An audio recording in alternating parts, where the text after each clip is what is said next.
Hi, what you're about to see is a video of me, largely, dancing in the woods. Originally it was a bit of fun, really an idea, but I think by the time I'd actually got to the end of the day I realised it was an awful lot more than that. See, I also know now that I've lived most of my life with anxiety and not known it, and the dancing and the sword work and the yoga have all become a part of the way that I manage my thinking, and I keep it calm and I keep it peaceful, and it's what I do to manage myself on a daily basis and keep anxiety at bay and under control. I hope it'll help for you as it helps me, but mostly just enjoy the video because it's a bit of fun, but it's some quite serious fun.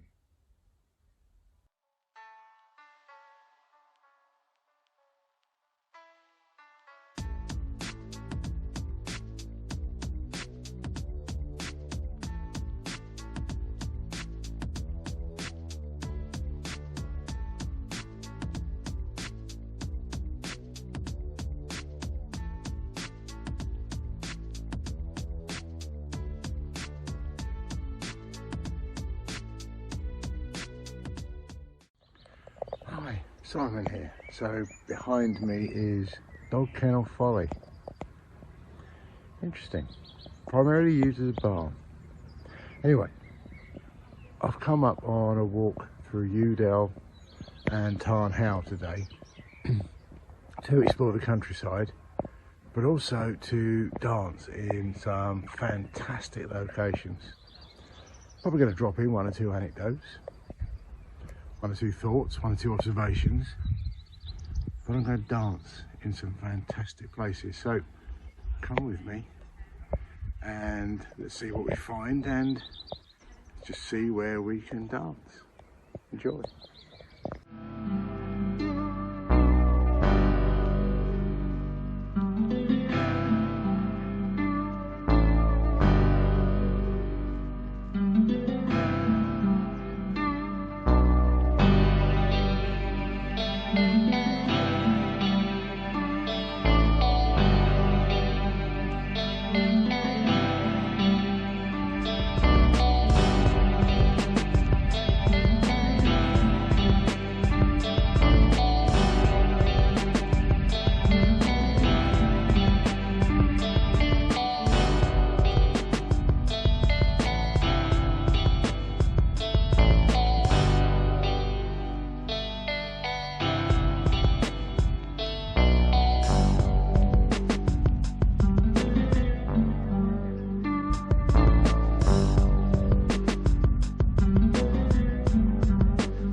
So why dance? Where did it come from?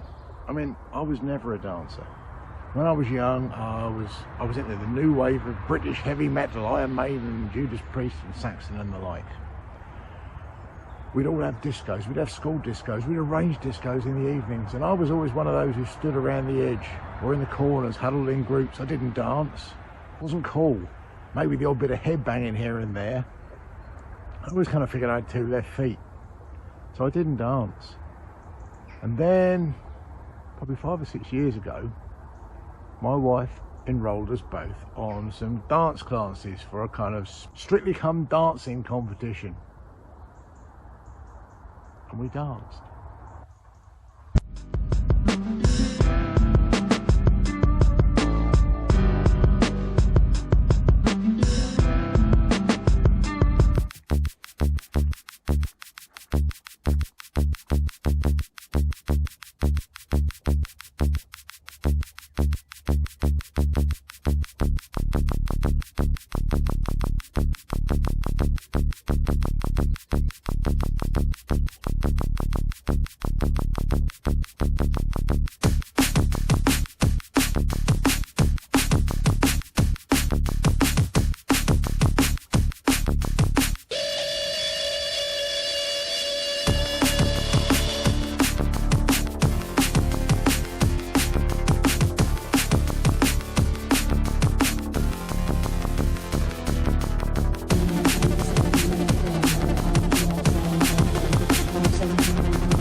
So we entered the Strictly Come Dancing competition.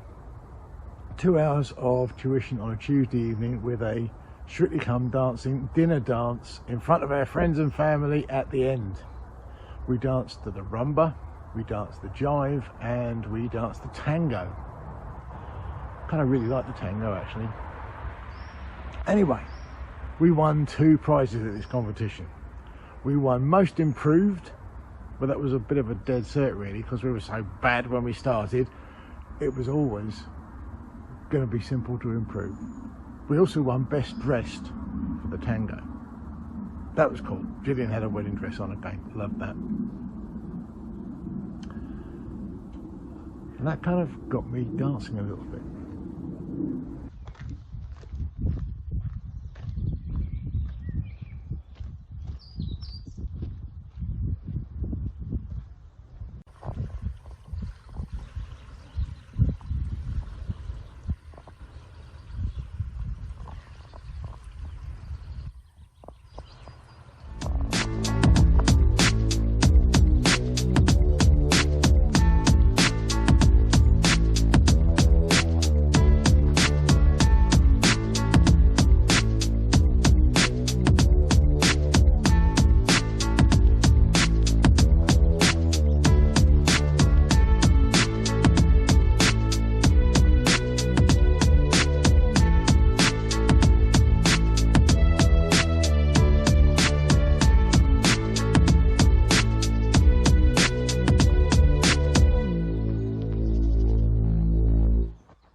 So, as I said, I'd never really wanted to dance, but one of the things that had become clear as I was getting older, you probably maybe even realise yourself, you need to do something, you need to keep moving, you need to keep everything flexible.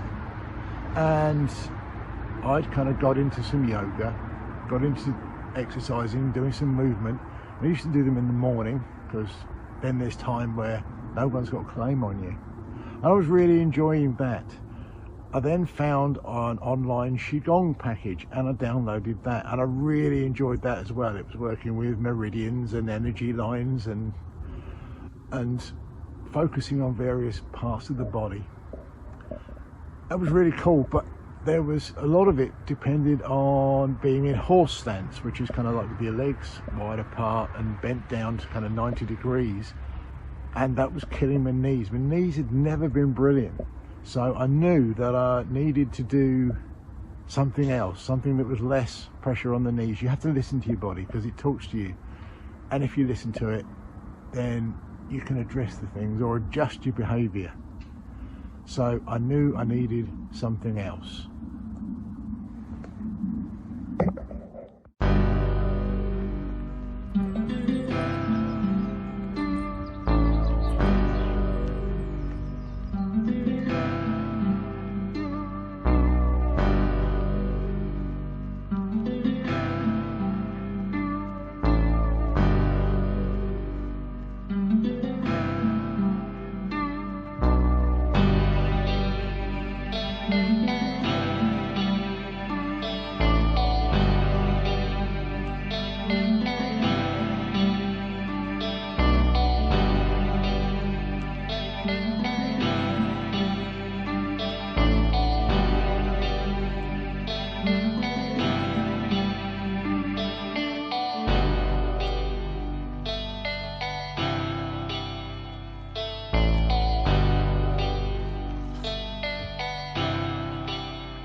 So, as I said, needed to do something other than yoga and Qigong. I still do some yoga, but I go on shamanic journeys, and in one of these journeys I'd actually been working with a sword. That was a bit of a weird one. Don't quite know where that came from because I haven't been into swords that much. Obviously you see them a little bit on the telly. But I've been working, and I remembered that. And I then remembered that in my office I've got a couple of broomsticks which I'd taken out of my son's bedroom when he moved out. I cut one down to about the length of a sword and I started working with that, and it was really cool. I love the way that when you've got this thing in your hand, it changes the way that you move. You have to be aware of where you are, you have to be aware of the space that you're in, you have to be aware of what's around you.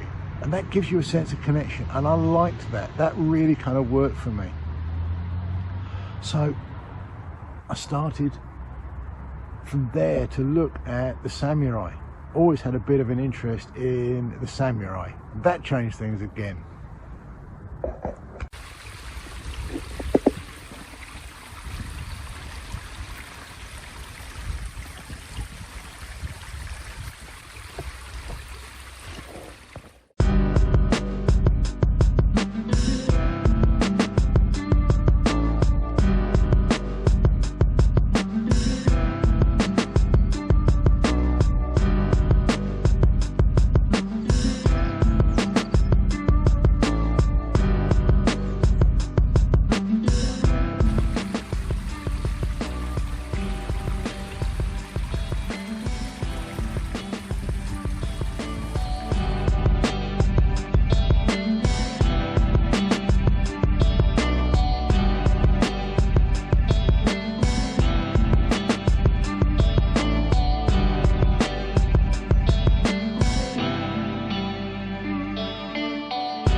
that interest in the samurai was kind of important, and I bought some books and did some reading around that and the swordsmanship and the spirituality of the swordsmanship of the samurai. That was really cool. And I found a book that had a lot of work based on the positions that you get into, and that was cool. That was okay. But what really interested me was the movement between those positions, you know, how you got from one position to the next, and that almost became an element of dance, which I added. So I enjoyed that. I wanted more though than just a broomstick, so I bought a wooden katana, Japanese sword. Kind of made sense, and that worked really, really well. Gave it a bit more authority, gave it a bit more reality, a bit more authenticity, and I really enjoyed that as well.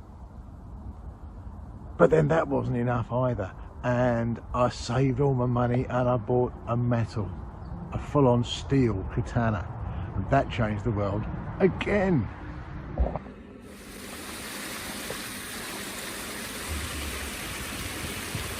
I've always loved the sound of water, especially waterfalls.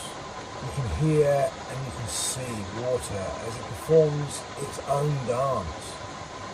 A dance of perpetual life and perpetual motion.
So I got the steel katana. That was amazing. I was so excited. I even filmed myself opening it and sent it to my wife. I was that excited. I haven't been that excited since I was a kid, but it was amazing. It has a weight. It has almost a life of its own. It has inertia and it has movement and it has momentum, and it's totally different. You need to be much more aware of when you're wielding it. It's a proper full-on sharp one. You know, it's one that if you connect something with it, it's going to do damage. So it commands respect, spirituality and respect. That was amazing. Just to move with this sword was fantastic. It affected the way I moved, it affected my awareness again, it affected my connection. But what I wasn't expecting was that I love the difference between using that, between using the wooden katana, and I'm still using the broomstick for various different movements. That was pretty cool too. A very calming spiritual experience. Clutches of mediocrity.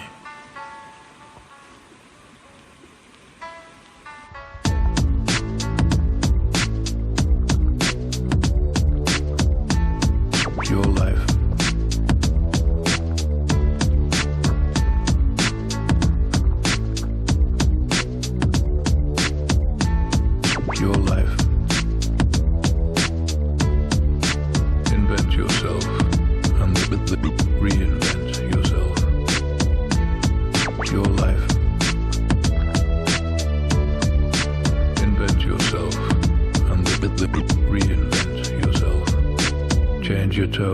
different shapes so often that they can never categorize you. Ain't about how hard you can, hard how forward, move forward.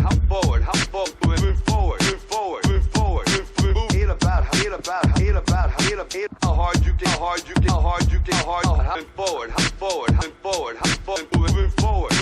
move forward. You let people stick a finger in your face and tell you you're no good. And when things got hard, Your life. you let people stick a finger in your face and tell you you're no good. And when things got hard,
The more I think about it though, it's not about the sword, it's not about the dancing, it's about the way that if you slow everything down and you consider everything and you are aware of around you and you're aware of what you're thinking about and you're aware of the need to slow the mind down, that's what this is about. It's about slowing that mind down so that you can appreciate where you are, you can appreciate what you're a part of, and you can appreciate life, how precious it is, and whatever works for you is the right way. For me, it's utilising the sword, it's using the sword. The sword is my conduit. I don't need it, but it helps. Dancing helps. Dancing is wonderful. Dancing with a sword is superb. Having a mind that is in peace is even better. Simon Pollard, Urban Countryman in the Lake District.